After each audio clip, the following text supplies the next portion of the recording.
अस्सलाम वालेकुम. Today we learn pronouns. Pronoun is the second parts of speech. आप यहाँ देख रहे हैं pronouns के लिए पर्सन का वर्ड यूज़ हुआ है. Pronouns followed the person, first person, second person और थर्ड पर्सन. इसमें 3 पर्सन्स होते हैं जो काम कर रहे होते हैं, क्योंकि pronouns use instead of noun. Noun की जगह नाम की जगह ही यूज़ होता है. तो लेकिन ये सारे के सारे पर्सन्स के लिए यूज़ होते हैं word pronouns. First person I, subject pronouns हैं. इनकी एग्जांपल्स मैं आपसे शेयर कर रही हूँ. First person I, second person singular you, third person singular male he, boys के लिए ही का वर्ड यूज़ होता है. Third person singular female she, girls के लिए शी का यूज़ होता है. थर्ड पर्सन इट का word non living things, animals and places के लिए यूज़ होता है. और अननोन जेंडर के लिए, जब आपको जेंडर मालूम ना हो सेंटेंस में, तब भी आप इट का वर्ड फॉलो कर लेते हैं. ये स्टार्टिंग के जो 5 प्रोनाउंस हैं, इन्हीं की प्लूरल फॉर्म है. First person plural we, I के लिए यूज़ होता है. सेकंड पर्सन प्लूरल यू का यू ही रहता है इसका second plural form. Third person plural they, ये ही शी इट, तीनों सिंगुलर फॉर्म में he she it. One person बात कर रहे हो तो वो प्रोनाउन फॉलो करते हैं, और अगर इनके प्लूरल फॉर्म हो, मोर देन वन हो, तो हम इनके लिए दे का प्रोनाउन फॉलो करते हैं. Now there are 5 different types कि ये सेंटेंसेस में किस तरीके होते हैं. वो आगे आपको सेंटेंस जब बनाऊंगी तो उसमें और क्लियर होगा. यहाँ आप इनकी टाइप्स याद कर लीजिए. Object pronouns me, you, him, her, it, us, you and them. Possessive adjectives, ये एज ए एडजेक्टिव भी प्रोनाउन काम करता है. तो उसमें जब एडजेक्टिव काम कर रहा हो तो वर्ड्स क्या होंगे? My, your, his, her, its, our, your, their. Possessive pronouns mine, yours, his, hers, its, ours, yours, theirs.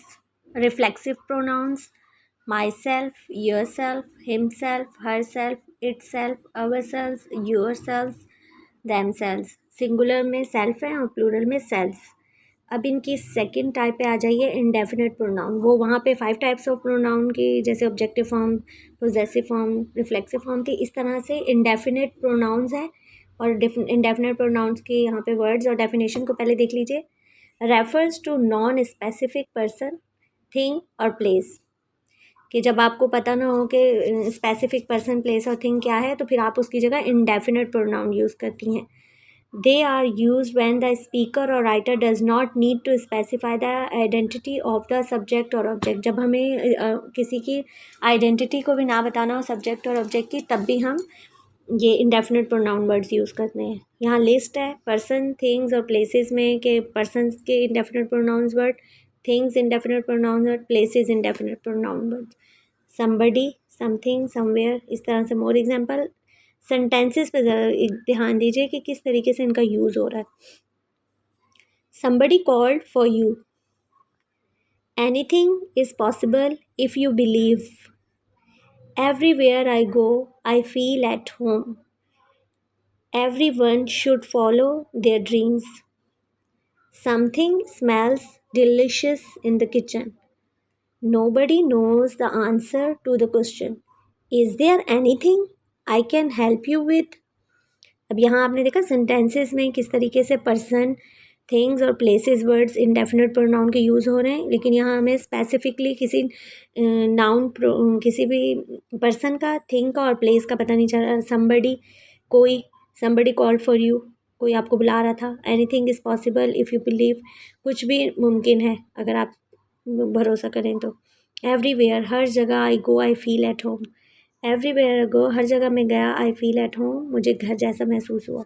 तो यहाँ पे स्पेसिफिकली किसी जगह की पता नहीं चल रहा, स्पेसिफिकली किसी चीज़ का पता नहीं चल रहा, स्पेसिफिकली किसी पर्सन के बारे में पता नहीं चल रहा. इस तरह से ये इंडेफिनेट प्रोनाउंस की एग्जांपल्स हैं जो यूज़ होती हैं. यहाँ पे इंडेफिनेट प्रोनाउन के कुछ वर्ड लिस्ट दिए हुए हैं, ये आप याद कर लीजिए. पर्सन. फिर आ जाइए इसकी एग्जाम्पल सेंटेंसेस पे कि ये किस तरीके से सेंटेंस में यूज़ हो रहे हैं. What is a pronoun. एक डेफिनेशन को ज़रा दोबारा रिपीट कर लेते हैं. Pronouns are short words that are used to replace a noun or a noun phrases. Pronouns are there either the noun previously mentioned or the noun that does not require naming specifically. Pronouns are one of the 9 parts of speech. इसके different different parts of speech है. ये 9 part of speech है. Example sentences. Are these books yours. अब यहाँ आप देख रहे हैं कि ये एज अ ऑब्जेक्ट काम कर रहा है. लास्ट में yours. Are these books yours. जो हाईलाइटेड रेड कलर से लिखे गए वर्ड हैं वो प्रोनाउन की एग्जाम्पल्स हैं कि इनकी सब्जेक्टिव फॉर्म कैसे यूज़ हुई है, पोजेसिव फॉर्म कैसे यूज़ हुई है, और सब्जेक्टिव फॉर्म. सब्जेक्टिव जो लास्ट का वर्ड अगर है तो सब्जेक्टिव, फर्स्ट वर्ड है तो लास्ट का वर्ड है तो ऑब्जेक्टिव, लास्ट फर्स्ट वर्ड है तो सब्जेक्टिव, और अगर दरमियान में यूज़ हो रहा है तो ये इसकी पोजेसिव फॉर्म है. Number 2 sentence. This bike is ours. ये यहाँ पे भी ऑब्जेक्ट का काम कर रहा है pronoun ours. I have more chocolates than her. I subject का काम कर रहा है और हर ऑब्जेक्ट का काम कर रहा है सेंटेंस में. I have more chocolate than her. Comparison है दो लोगों का. 2 पर्सन की जगह पे 2 प्रोनाउन यूज हुए हैं. नंबर 4 सेंटेंस है. We will be late if you don't hurry up. We subject का काम कर रहा है प्रोनाउन प्लूरल, और यू यहाँ पे इसकी पोजेसिव फॉर्म है. We will be late if you don't hurry up. They are making good progress. They subject का काम कर रहे हैं यहाँ पे. We are going to Australia. Don't tell me that you can't go with us. यहाँ पे ये पोजेसिव और ऑब्जेक्टिव फॉर्म है. इसी तरह से मैनी मोर एग्जाम्पल्स आर